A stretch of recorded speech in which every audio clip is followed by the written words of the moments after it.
Shalom. கர்த்தருடைய நாமம் மகிமைப்படுவதாக.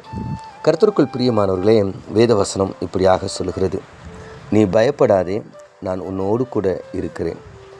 ஏசாயா 41:10.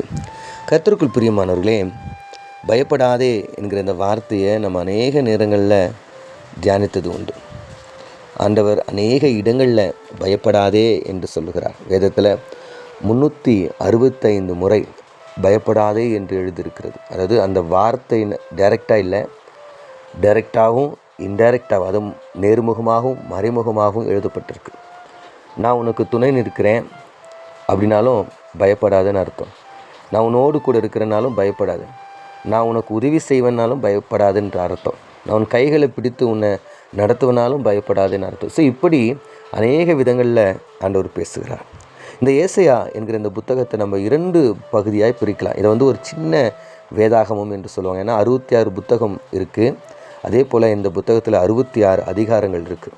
இதை 39 அதிகாரங்களை நம்ம பிரிக்கும்போது ஆண்டவருடைய வருகை, அழிவு, இந்த காரியங்களை குறித்து நம்ம பார்க்க முடியும். 27 அதிகாரங்களை நம்ம பிரிக்கும்போது அது புதிய ஏற்பாடாக ஆண்டவருடைய கிருபை, இரக்கத்தை பற்றி காண்பிக்குது. ஸோ முதல் பகுதி நமக்கு பழைய ஏற்பாடாகவும், 2வது பகுதி நமக்கு புதிய ஏற்பாடாகவும் காண்பிக்கிறது. அப்போ இந்த பைபிளில் இந்த புதிய ஏற்பாடு, அது 27 அதிகாரங்களில் ஆண்டவர் அநேக கிருபைகளை குறித்து பேசி அவர் சொல்லுகின்ற ஒரு வார்த்தை மீண்டும் 41, 42, 43வது அதிகாரத்தில் ஆண்டவர் சொல்லுகிறார், நீ பயப்படாதே யாக்கோபேனும் சிறு பூச்சியே, சிறு கூட்டமே, இஸ்ரவேலே, நீ பயப்படாதே, நான் உனக்கு துணை நிற்கிறேன் என்று கர்த்தர் சொல்கிறார்.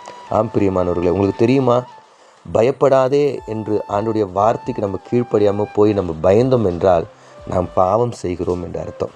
ஒருவேளை நீங்களும் நானும் இந்த உலகத்தை சூழ்நிலைகளை பார்த்து நீங்கள் பயந்து நிற்கிறீங்கன்னா, நீங்கள் ஆண்டவருடைய வார்த்தையை மீறி நீங்கள் பாவம் பண்ணி கொண்டு இருக்கிறீங்க. பயத்தில் அநேக விதமான பயம் இருக்குது. நல்ல பயம் இருக்குது, கெட்ட பயம் இருக்குது. இல்லை, சின்ன சின்ன விஷயங்களுக்கு நம்ம பயப்படுறோம். பூச்சி, மனுஷர்கள், கடன் பிரச்சனை, இது போல் இந்த காரியங்களுக்குன்னா ஆண்டவர் பயப்பட வேணாம்னு சொல்கிறார்.